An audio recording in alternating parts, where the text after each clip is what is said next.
Приветствую всех, друзья! Меня зовут Ирина, и в этом небольшом видео я хочу показать, как еще можно оформить горловину. Это такой вариант, когда воротничок для горловины вяжется отдельно, а потом его необходимо будет пришить к детали переда и спинки кетельным швом. Такой способ оформления очень часто встречается, и даже этот способ можно выполнить по-разному. В моем данном случае воротничок для горловины у меня связан по кругу. Также для такого способа воротник можно связать и по прямой, а потом уже после кетлевки сшить. Итак, как видно, воротник у меня связан резинкой 1 на 1 в круговую, без шва. Край резинки пока оформлен бросовой нитью. У меня провязано несколько рядов, и этот край я немного отпарила для того, чтобы потом при кетлевке не опасаться, что открытые петельки могут убежать. И примерно вот так все это должно будет выглядеть. И для начала мне нужно будет сшить детали переда и спинки по линии плеча. Сшиваю я, кстати, не с изнаночной стороны строчным швом, а, как видно, по лицевой стороне швом, который очень похож на так называемый шов петля в петлю. Многие его еще называют невидимый шов. По такому шву у меня, кстати, есть видео на канале. Кому интересно, можете посмотреть. Ссылочка будет под видео и в правом верхнем углу экрана. Очень классный шов, я его люблю за его аккуратность и, в принципе, очень часто его использую.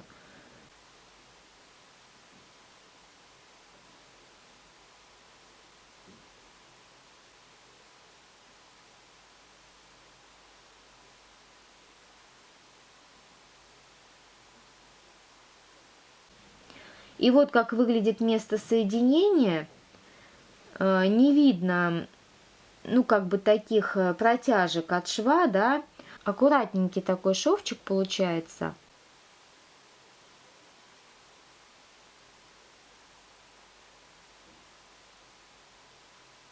Теперь, как определить, сколько петель необходимо набрать для воротника? Ну, чтобы он хорошо сел по горловине и в то же время, чтобы хорошо растягивался. И опять же для того, чтобы впоследствии такое изделие было комфортно одевать через голову. Я использую следующий способ. Беру сшитые с одной стороны плеча детали спинки и переда. Также мне понадобится, ну, в данном случае для образца я возьму линейку, а для обычного изделия понадобится сантиметр. Далее немного растягиваю горловину, таким образом, чтобы как бы немного вытянуть ее в одну линию. Слишком сильно тоже тянуть не надо, иначе воротник может в итоге получиться слишком широким и впоследствии не будет держать форму. И прикладываю к сантиметровой ленте, повторюсь, в данном случае к линейке, поскольку у меня образец, да, у меня это где-то 40 сантиметров. Еще у меня есть такая проверочная мерка, это мерка обхвата головы. Она должна быть немного меньше, чем вот таким образом измеряемая длина горловины. И теперь уже по заранее связанному образцу резинки 1 на 1 для определения петельной пробы и расчета вашего изделия можно посчитать, сколько петель нужно будет набрать для воротника. Далее таким же образом сшиваю второе плечико.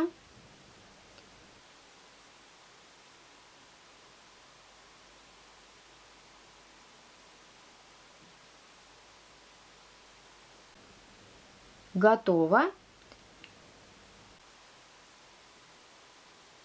Итак, теперь приступаю к пришиванию воротника к горловине. И здесь главная задача, на мой взгляд, это проложить ровный кетлевочный шов по линии горловины. И для этого я предлагаю воспользоваться маркировочной ниточкой контрастного цвета. Можно также воспользоваться и катушечной нитью. Нить прокладывать я буду примерно на таком расстоянии, где-то миллиметров 5 от края горловины. Делаю это самым обычным наметочным швом, потому что потом, как вы понимаете, эту ниточку я удалю. Стараюсь ровно проложить эту нить, поскольку от нее будет зависеть, насколько ровным в итоге получится у меня уже финальный кетлевочный шов.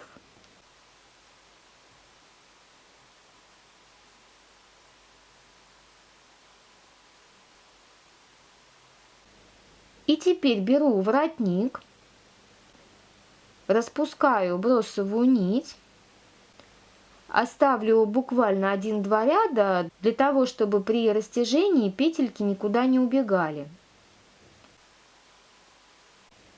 Отрезаю лишнее. Далее прикладываю воротничок к горловине, совмещая с линией плеча ниточку, которую я не отрезала после того, как закончила вязать воротник, для того, чтобы как раз этой ниточкой продолжить пришивать воротник к горловине, тем самым избегая лишних отрезанных кончиков. И следующий момент. Приметывать воротник к горловине буду, ориентируясь на маркировочную нить, таким образом, чтобы последний ряд резинки, с изнаночной стороны его хорошо видно, ложился ровно по этой маркировочной нити. При наметывании стараюсь вводить иглу чуть выше края воротника, чтобы потом было удобнее его кетлевать.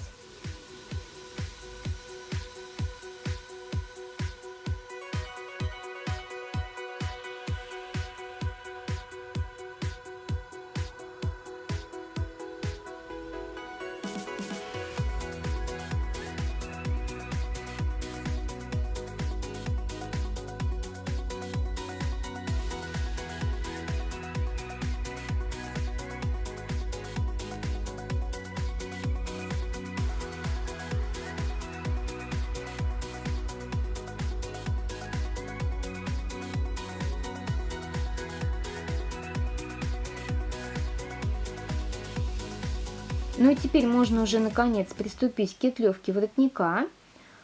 Вставляю нить в иглу, далее отплетаю бросовую нить, оставляя открытыми несколько петель. И теперь с лицевой стороны ввожу иглу в первую открытую петлю, а вывожу с изнаночной стороны как бы через петлю.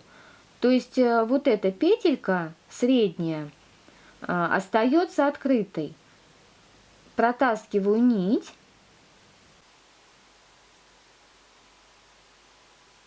И теперь, как бы возвращаясь на одну петельку назад, ввожу иглу вот в эту среднюю. А вывожу иглу опять через одну. Протаскиваю нить.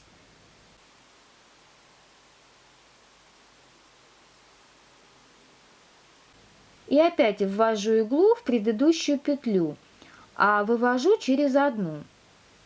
То есть это обычный так называемый строчный шов.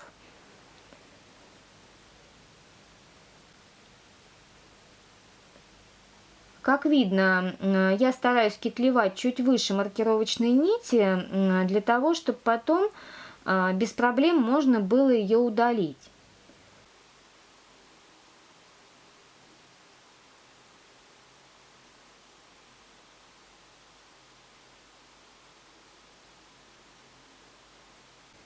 Опять отплетаю немного нить, освобождаю петли и продолжаю пришивать воротник. Еще хочу заметить, что важно регулировать длину стежка, стараться натягивать нить равномерно, чтобы стежки тоже смотрелись ровными.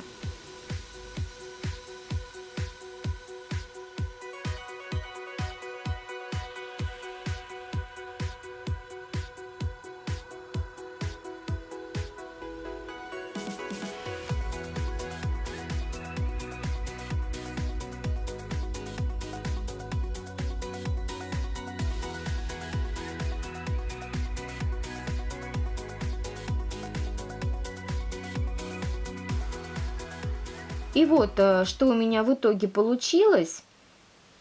Вот такой получился результат.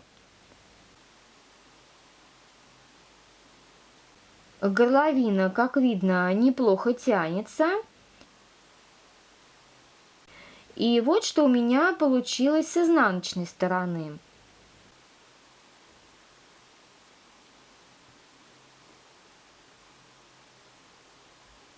Довольна, в общем-то, я результатом.